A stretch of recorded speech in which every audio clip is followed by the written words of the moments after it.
নমস্কাৰ smart education চেনেলটোলৈ সকলোলৈ স্বাগতম জনাইছোঁ। আজি আসাম হিষ্ট্ৰী আৰু কেইটামান প্ৰশ্নলৈ আহিছোঁ।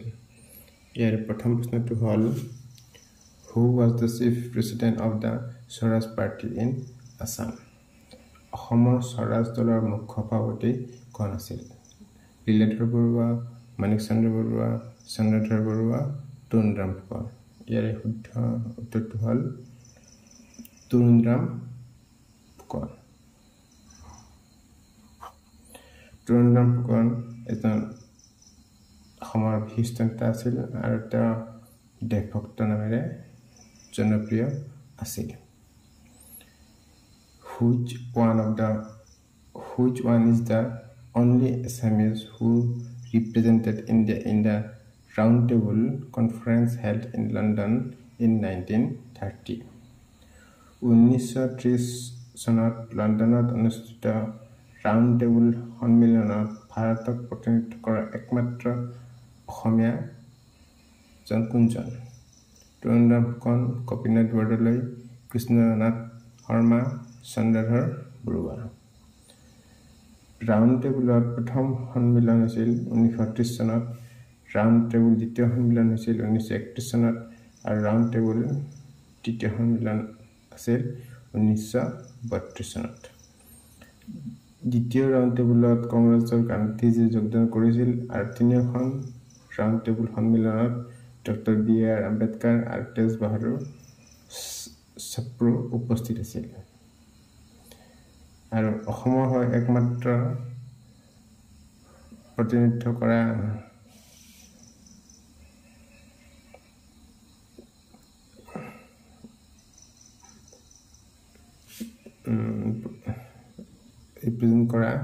অসমীয়া নেতাজন আছিল চন্দ্ৰধৰ বৰুৱা। চন্দ্ৰধৰ বৰুৱা আছিল জনক যুগৰ এজন লেখক, কবি, নাট্যকাৰ আৰু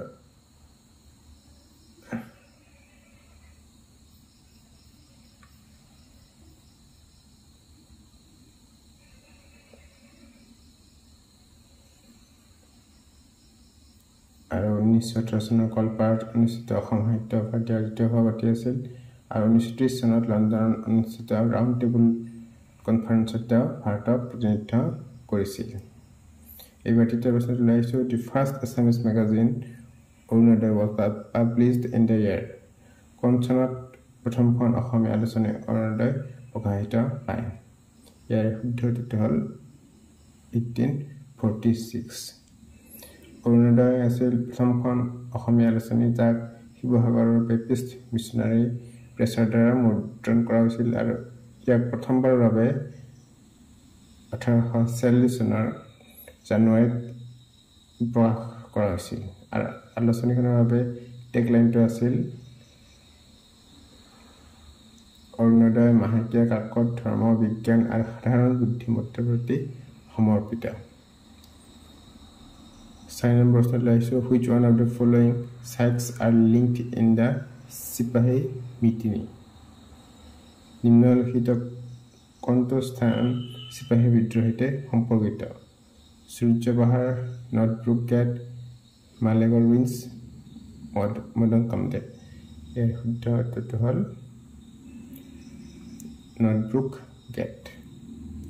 5 নম্বৰ প্ৰশ্নটো হ'ল in which year the first dictionary in Assamese language was published? কোন বছৰত অসমৰ প্ৰথম অভিধানখন প্ৰকাশিত হয়? ইয়াৰ শুদ্ধ উত্তৰটো হ'ল 1867। মাইলছ ব্ৰনছনৰ a dictionary in Assamese and English আছিল প্ৰথম অসমীয়া ভাষাৰ অভিধান। ইয়াক 1867 চনৰ অসমৰ শিৱসাগৰৰ পৰা প্ৰকাশ কৰা হৈছিল। মাইলছ ব্ৰনছন এজন আমেৰিকাৰ বেপ্টিষ্ট মিছনাৰী আছিল। 6 নম্বৰ প্ৰশ্নটো who was the first Assamese two join the Indian national Congress during this second session held in 1886? 1886 চনত অনুষ্ঠিত দ্বিতীয় অধিৱেশনত ভাৰতীয় জাতীয় কংগ্ৰেছৰ যোগদান কৰা প্ৰথমগৰাকী অসমীয়া কোন আছিল? তৰুণৰাম ফুকন, নবীন চন্দ্ৰ বৰদলৈ, ডিবিচৰণ বৰুৱা, গোপীনাথ বৰদলৈ। ইয়াৰ শুদ্ধ উত্তৰটো হ'ল ডিভিশ্যন বঢ়োৱা।